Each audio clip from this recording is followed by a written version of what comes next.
하나님 참 감사합니다. 광야의 길을 걸어가는 이스라엘 백성들에게 가장 중요한 하나님의 백성임을 깨닫게 해주시고 하나님의 약속을 믿고 가나안을 정복할 수 있는 가장 중요한 준비를 할 수 있도록 민수기서를 통해서 말씀하시는 그 내용이 우리의 삶에도 가장 중요한 응답의 말씀으로 붙잡아지는 축복의 시간이 되게 하여 주시옵소서. 오늘도 우리 각자에게 주시는 주의 음성을 듣는 시간이 되게 하여 주옵소서. 예수님의 이름으로 기도드렸습니다. 아멘. 예, 민수기서 1장 49절부터 54절입니다. 너는 레위 지파만은 계수하지 말며 그들을 이스라엘 자손 계수 중에 넣지 말고 그들에게 증거의 성막과 그 모든 기구와 그 모든 부속품을 관리하게 하라. 그들은 그 성막과 그 모든 기구를 운반하며 거기서 봉사하며 성막 주위에 진을 칠지며 성막을 운반할 때에는 레위인이 그것을 걷고 성막을 세울 때에는 레위인이 그것을 세울 것이요 외인이 가까이 오면 죽일지며 이스라엘 자손은 막사를 치되 그 진영별로 각각 그 진영과 군기 곁에 칠 것이나 레위인은 증거의 성막 사방에 진을 쳐서 이스라엘 자손의 회중에게 진노가 임하지 않게 할 것이라. 레위인은 증거의 성막에 대한 책임을 지킬지니라 하였습니다. 이스라엘 자손이 그대로 행하되 여호와께서 모세에게 명령하신 대로 행하였더라. 아멘. 네, 오늘 민수기서 1장 49절부터 54절의 말씀을 봉독했는데요. 가나안을 향한 출발 준비라는 제목으로 은혜를 나누겠습니다. 민수기서는 구약 39권, 성경 말씀이 신약 27권이 합쳐져서 66권으로 되어져 있죠. 민수기는 그 중에서 네 번째 위치한 성경입니다. 구약 성경의 각 권은 원래 책 제목이 없었죠. 후대 사람들이 거기에다 이름을 붙여서 뭐 창세기, 출애굽기, 레위기, 민수기 이렇게 부르게 됐는데요. 이 민수기라는 책 이름은 민수기 초반부와 후반부에 백성들의 숫자를 세는 부분이 나옵니다. 그것 때문에 백성의 숫자를 셌다. 그래서 민수기라고 되어졌거든요. 영어 성경에, 히브리 성경에는 제목이 이렇게 되어 있습니다. 광야에서 이렇게 이름을 붙이고 있는데 그 이름이 사실은 민수기서 전체를 잘 대변해주고 있죠. 광야에서. 이스라엘 백성들이 이제 출애굽을 하게 하셨고 하나님께서 가나안 땅에 들어가도록 그렇게 인도하고 계시죠. 그들이 출애굽해서 광야를 지나 시내산에 이르러서 그곳에서 약 1년 동안 머물면서 레위기에 기록된 거룩한 백성의 길을 배우고 준비했습니다. 이제 드디어 가나안을 점령하기 위해 떠날 때가 된 거죠. 그래서 떠나기 전에 본격적으로 가나안 일곱 족속 31왕과 전쟁에 나가는 준비를 하고 있는데 민수기서는 이스라엘 백성이 출애굽하고 난 뒤에 한 13개월째에 가나안을 향해서 출발하는 시내 광야에서 시작해서 가나안에 들어가기 전 모압 평야까지의 일을 기록하고 있습니다. 민수기서의 내용이죠. 이 기간에 이스라엘 백성이 어디에 있었을까요? 예, 광야에 있었습니다. 그래서 이 광야는 이 땅에서 우리가 살고 있는 우리의 삶을 그대로 잘 묘사해주는 그런 말씀들이 있죠. 우리는 민수기서에서 이 땅에서 하나님의 백성으로 어떻게 살아야 하는지를 배울 수가 있는 겁니다. 그래서 지난주에 이어서 오늘 1장을 살펴볼 건데요. 이 1장의 내용은 한마디로 말하면 전쟁할 수 있는 준비를 갖춰라, 조직하라는 겁니다. 첫 번째로. 가나안을 향해서 본격적으로 떠나기 전에 하나님께서 이스라엘 백성들을 조직하게 하는 거죠. 이스라엘의 가족이 애굽에 들어갈 때는 70명으로 대표되는 그런 사람들이었는데 그들이 애굽에서 나올 때는 200만 명 이상으로 확장되어 있었죠. 그 사람들을 이끌고 가나안에 전쟁하러 들어가야 되는 그런 상황이 된 겁니다. 그냥 막연히 들어가서는 안 되죠. 하나님께서 전쟁에서 싸울 수 있는 이스라엘 백성의 장정의 수를 계수하여 체계적으로 조직하게 합니다. 그리고 친히 각 부족의 두령들을 지명하여 세우게 하시죠. 그리고 하나님의 일을 이루도록 조직하게 합니다. 이스라엘 백성들이 가나안을 점령하도록 하기 위해서 하나님께서 이들을 조직하게 하셨듯이 오늘날 우리에게도 하나님은 우리를 통해서 하나님의 일을 감당할 수 있도록 조직하라고 말씀하고 있는 겁니다. 이 조직한다는 것이 하나님께서 우리를 통해서 일하시는 방식이죠. 그냥 나는 은혜만 받겠다. 그것은 아직 교회의 축복이 어떤 것인지를 아직 잘 모르고 있다고 보는 겁니다. 하나님께서 우리를 통해서 일하시는 방식은 항상 우리가 속한 그곳을 잘 조직하는 사람이 되어야 한다. 그런 말씀을 오늘 하고 있는 겁니다. 그래서 하나님의 뜻을 생각하면서 리더도 세우고 또 하나님의 일을 할 수 있는 최대 효율적인 그런 조직들을 세워야죠.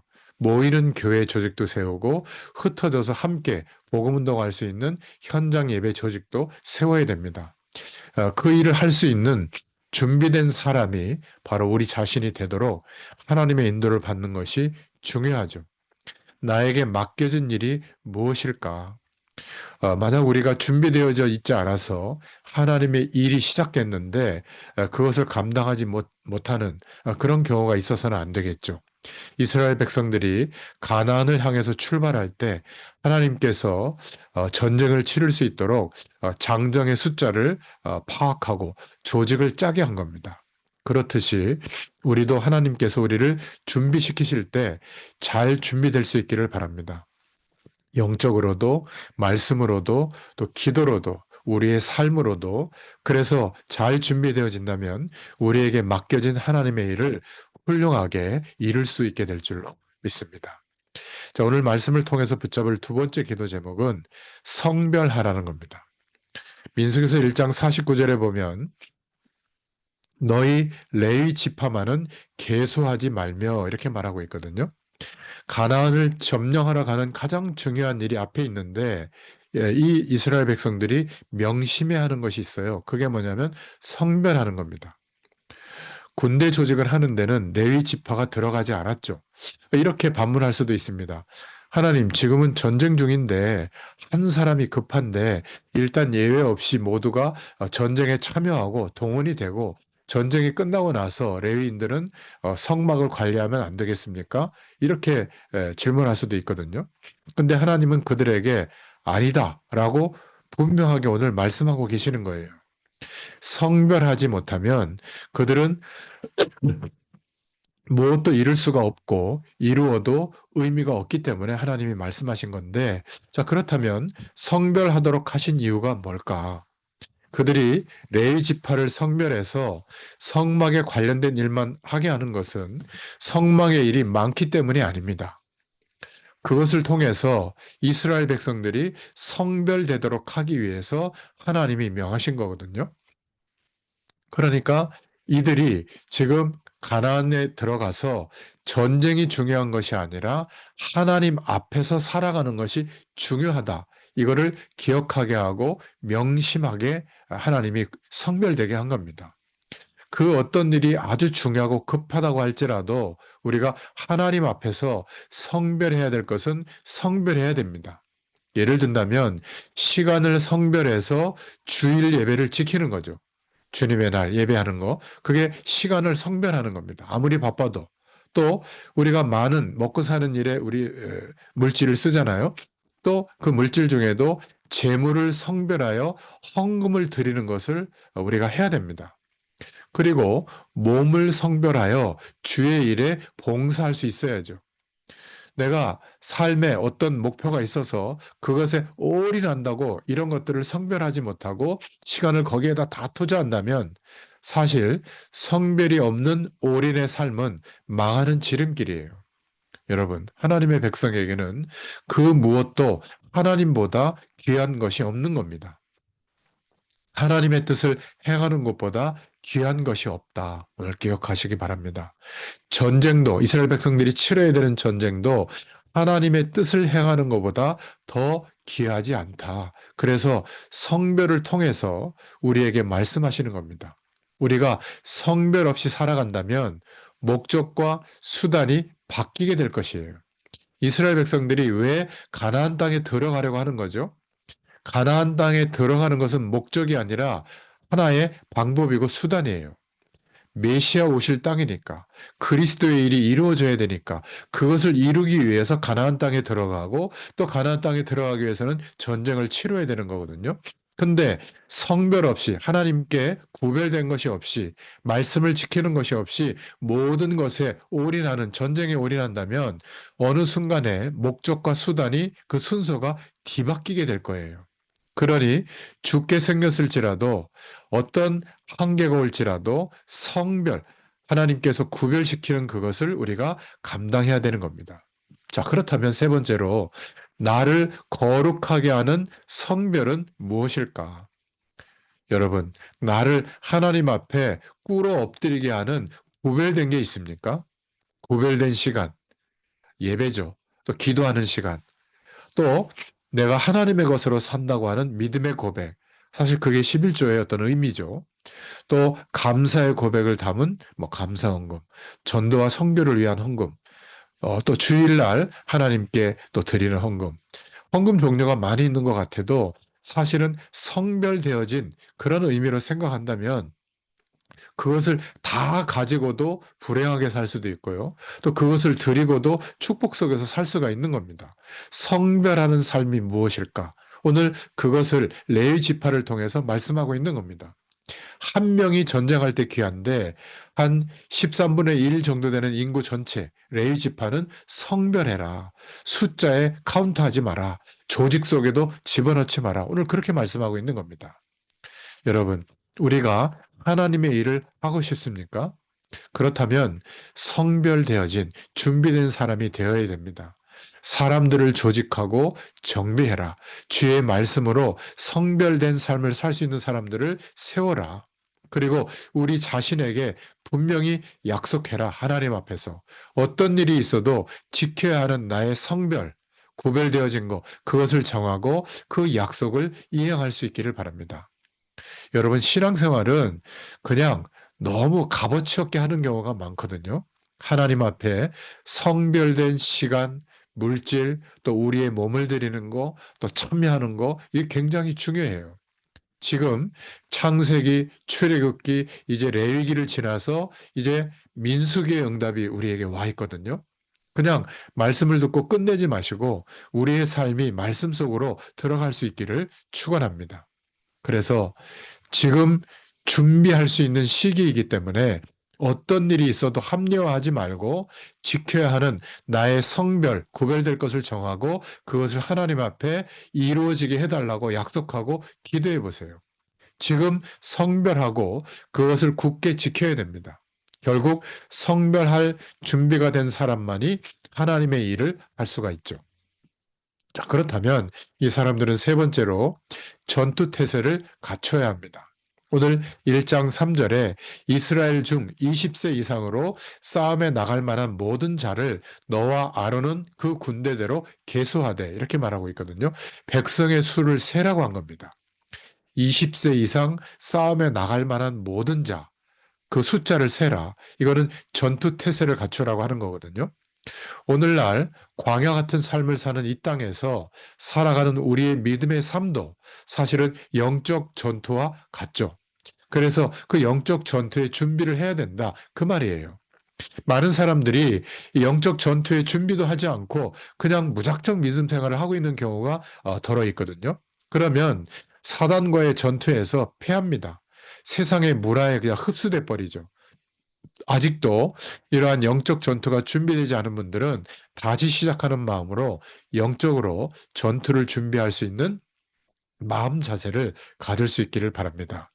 믿음의 길을 가면서 만나게 되는 모든 방해물들을 극복하기 위해서 하나님이 우리에게 필요한 것이 바로 전투 태세를 갖추는 자세다. 그렇게 말씀하고 있는 겁니다.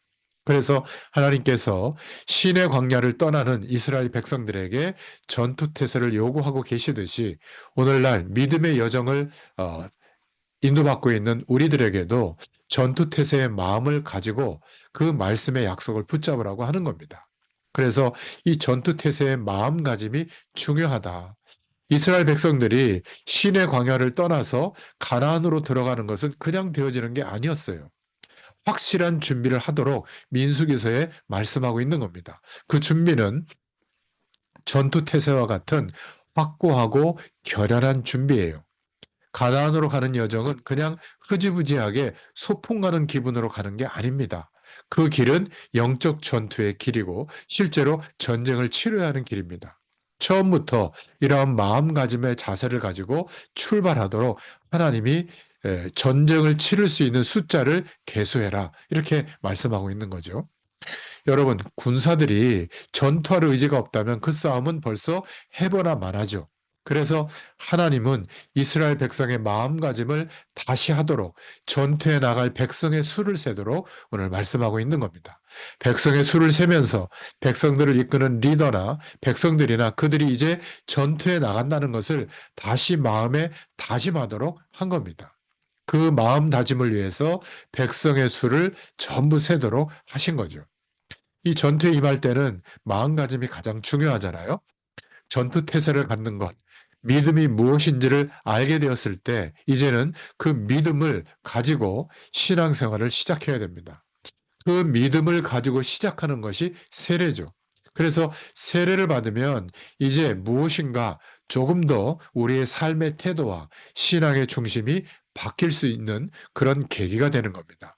교회에서도 성도의 일원이 되고 교회의 책임과 의무도 감당할 수 있는 믿음의 사람이 되는 거죠. 그래서 오늘 중요한 것이 본문에서 말하는 영적 싸움을 하는 전투태세의 마음을 갖는 겁니다.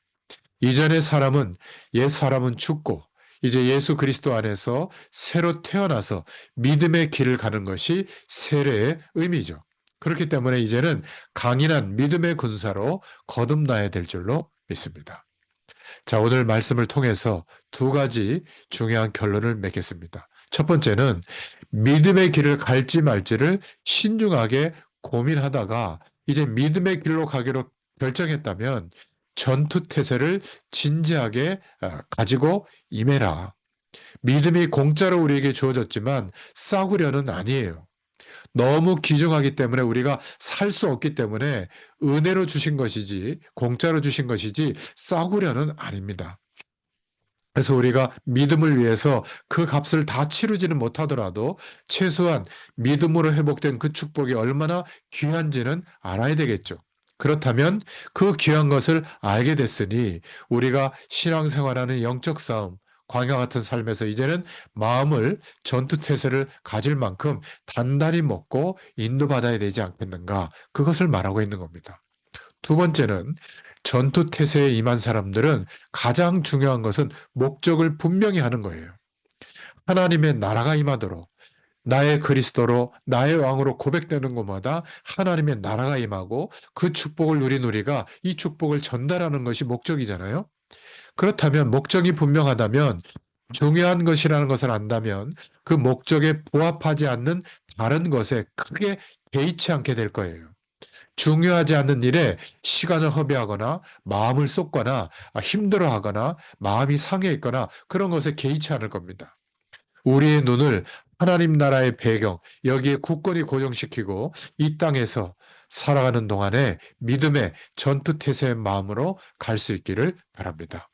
이러한 마음을 가지면 이 땅에서 믿음의 길을 가면서 만나게 되는 모든 문제들을 거뜬히 이길 수 있게 될 줄로 믿습니다. 믿음의 길을 가는 모든 사람은 이 전투태세의 마음을 가져야 됩니다. 그래서 오늘 본문은 믿음을 시작하는 광야의 길을 시작하고 이제 가나안으로 향해서 전쟁을 치르기 위한 준비를 하는 믿음의 자세를 말씀하고 있는 거예요. 이 전투태세의 마음을 가진다면 끝까지 이기고 승리하게 될 줄로 믿습니다. 그렇다면 믿음을 방해하는 모든 방해물들을 거뜬히 이기고 우리가 생명의 면류관, 믿음의 면류관을 쓸 수 있게 될 줄로 믿습니다. 이러한 축복이 민수기서를 읽어가면서 우리에게 회복되고 충만한 축복이 누려지기를 축원합니다. 하나님 감사합니다. 오늘도 주님의 말씀을 통해서 광야의 길을 걸어가는 저희들의 삶 속에 무엇을 따라 인도받아야 할지 주의 말씀으로 분명한 기준을 허락해 주셔서 감사합니다. 그 약속을 붙잡고 주님을 바라보는 그 현장마다 하나님 나라의 배경이 임하게 하시고 어떤 믿음의 영적 전투에서도 승리하게 되는 믿음의 결과가 있게 되도록 역사하여 주시옵소서. 감사드리며 예수님의 이름으로 간절히 축복하고 기도하옵나이다. 아멘. 감사합니다.